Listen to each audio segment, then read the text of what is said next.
মই সদৌ অসম আশা কৰ্মী সন্থাৰ সভানেত্ৰী হিচাপে আজি ডিব্ৰুগড় জিলাত ডিব্ৰুগড় জিলাৰ 6টা PSCৰ আশা বাইদেউ আৰু লগতে আমাৰ ছুপাৰভাইজাৰ বাইদেউসকলক লৈ এখন যৌথভাৱে আমাৰ মিটিং হ'ল। মিটিংখন হ'ল মানে কথা হ'ল কি আমাৰ যোৱা জুন মাহৰ 10 তাৰিখত যিটো ধৰ কেবিনেট বাজেটত মন্ত্ৰী ছাৰে ঘোষণা কৰিছে 12,000 টকা দিম বুলি কৈ আমাক ধৰ 1,000 টকা দিয়া হৈছে। এই ক্ষেত্ৰত আমি একমত নহয়। গতিকে আমি মাননীয় মুখ্যমন্ত্ৰী ছাৰ স্বাস্থ্যমন্ত্ৰী ছাৰক অনুৰোধ কৰাৰ কাৰণে আমি সকলোৱে যিহেতু ডিমত হৈ আছে, গতিকে আমি এই আলোচনা বা সভাখনৰ জৰিয়তে অনুৰোধ কৰিছোঁ আমাক অকণমান বঢ়াই দিয়াৰ ব্যৱস্থা কৰক। কাৰণ আমাৰ দিনৰ ওপৰত দিন কাম বাঢ়ি যাই আছে। এতিয়া যিটো আমাক পইচা দিছে সেইটো পইচা আমাক একেবাৰে সীমিত পইচা। এনেকৈ সীমিত পইচাত আমি বহুত কিছু কাম কৰিব নোৱাৰোঁ। এতিয়া কথা হ'ল কি যদিহে আমি ইমান অনুৰোধ কৰাৰ স্বত্তেও যদি ছাৰহঁতে আমাক অলপ বঢ়াই দিয়াৰ ব্যৱস্থা নকৰে, তেতিয়াহ'লে নৱেম্বৰ মাহৰ পৰা আমাৰ ষ্ট্ৰেক হ'ব। সেইবিলাকে আমাৰ জিলাভিত্তিক মিটিংবিলাক হৈ আছে। আজি ডিব্ৰুগড় জিলাতো এই সভাখন অনুষ্ঠিত কৰা হৈছে।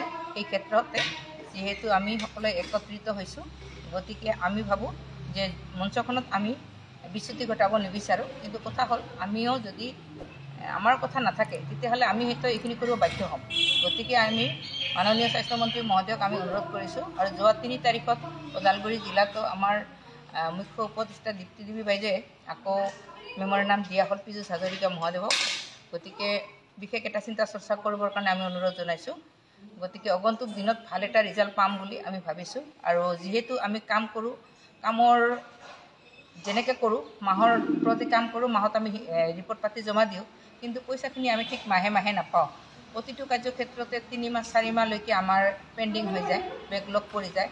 আৰু এইখিনি হ'লে আমাৰ অসুবিধা হয়। বিশেষকৈ আমি যিহেতু একেবাৰে সীমিত পইচা পাওঁ, সীমিত পইচাখিনি আমি প্ৰতিটো মাহে মাহে পোৱাটো বিচাৰোঁ। আৰু বাকী যি বেকলগ আছে এই বেকলগখিনিও আমাক অতি সোনকালে দিয়াৰ ব্যৱস্থা কৰক। কাৰণ কিছুমান পইচা নাপালে মানুহখিনিয়ে কাম কৰিবৰ কাৰণে ফিল্ডত অলপ এলাহ কৰে আৰু কামৰ প্ৰতি অলপ এটা অনীহা আহি যায়। গতিকে আমি অনুৰোধ কৰোঁ যাতে কোনো ধৰণৰ বেকলগ নাথাকে, এই বেকলগৰ পইচাখিনিও ক্লিয়াৰকৈ দিয়াৰ ব্যৱস্থা কৰক। আৰু লগতে যিটো আমাৰ মাননি বৃদ্ধি কৰাৰ ক্ষেত্ৰত আশা কৰ্মী বাইদেউ হওক বা আশা ছুপাৰভাইজাৰ বাইদেউ হওক, সিহঁতক যিটো ধৰ আমাৰ ধৰিছে 1200 আৰু 1,000, গতিকে এইটো বৃদ্ধি কৰাৰ কাৰণে আমি মাননীয় মুখ্যমন্ত্ৰী আৰু স্বাস্থ্যমন্ত্ৰী মহোদয়ক পুনৰ অনুৰোধ জনালোঁ। হয় বাইদেউসকল, যদিও শেহতীয়াকৈ অসম চৰকাৰে ৰাজ্যৰ আশা কৰ্মীসকলৰ দৰমহা বৃদ্ধি কৰিছে, তথাপিতো আশা কৰ্মীসকল সন্তুষ্ট হোৱা নাই। আশা কৰ্মীসকলৰ দাবী আছিল মাননিৰ সলনি তেওঁলোকক মজুৰি দিব লাগে।